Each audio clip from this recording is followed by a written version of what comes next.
Akala ko dati lang ang habol niya sa akin kaya ginawa niya ako. May mga lalaki pa din pala na magseseryoso sa'yo. Dear Ate Ann, itago mo na lang ako sa pangalang Vi, 34 na taong gulang. Kami ng boyfriend ko nung first day namin.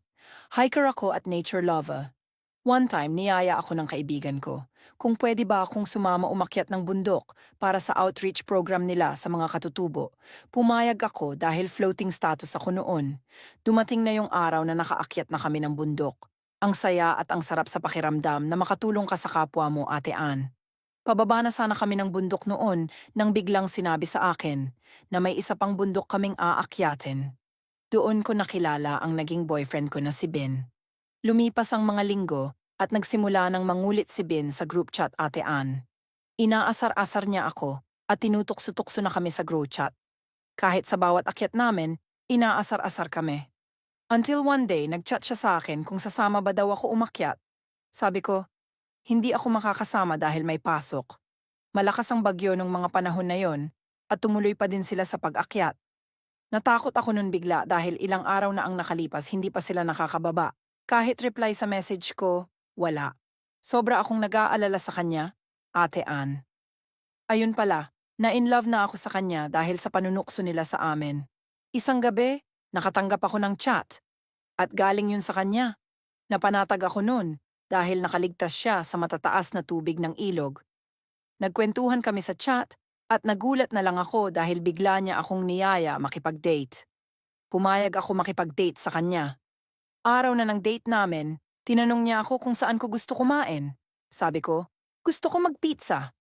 Habang inaantay namin yung pagkain namin, bigla niyang sinabi sa akin na gusto niya daw akong ligawan. Dahil nahuhulog na din siya sa akin. Pumayag ako na ligawan ako ni Ben, Ate Ann. Sinusundo niya ako sa Makati after work niya at naghihintay talaga siya ng ilang oras dahil may overtime ako sa trabaho. Kahit matagal siya naghintay, matiyaga pa din siyang sinusundo ako sa trabaho at nagdi-date kami. May outreach program na naman kami, kaya sumama ako sa pag-akyat. Nagulat ako kasama din pala siya. Nasa ibang sityo na kami nang biglang bumuhos ang malakas na ulan. Basang-basa kami at padilim na kaya nag-decide yung grupo na doon na lang kami magstay. At huwag nang tumuloy sa pupuntahan dahil umaapaw na yung tubig sa ilog at wala nang madadaanan.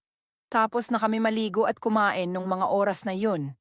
Matutulog na kami. Dalawa lang yung kwarto doon, isa sa may-ari ng bahay at isa sa amin. Yung mga walang dalang hamok ang matutulog sa kwarto. Nagulat ako dahil doon siya matutulog sa kwarto. Ang sabi niya, diyan na lang din ako sa kwarto matutulog dahil ikaw lang ang nag-iisang babae diyan.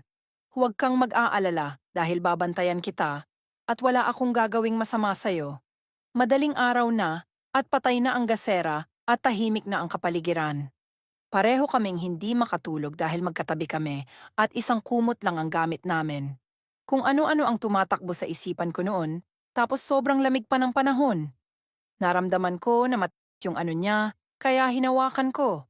Naghalikan kami at nagsimulang Tinanong ko si Ben, gusto mo ba na maging GF mo na ako? Ang sabi niya, oo, gustong gusto. Kaya nung panahon na yun, sinagot ko na siya. At tinuloy na lang namin yung ginagawa naming Papunta na kami sa exciting part nang may nagising, kaya hindi natuloy ang balak namin. Umaga na, at nagre-ready na kami pababa ng bundok. Lumapit siya sa akin at bumulong.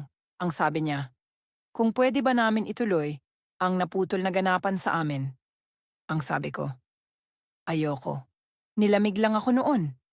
Naglalakad na kami pababa ng bundok at nakita ko na ang lungkot ng mukha niya, hindi maipinta.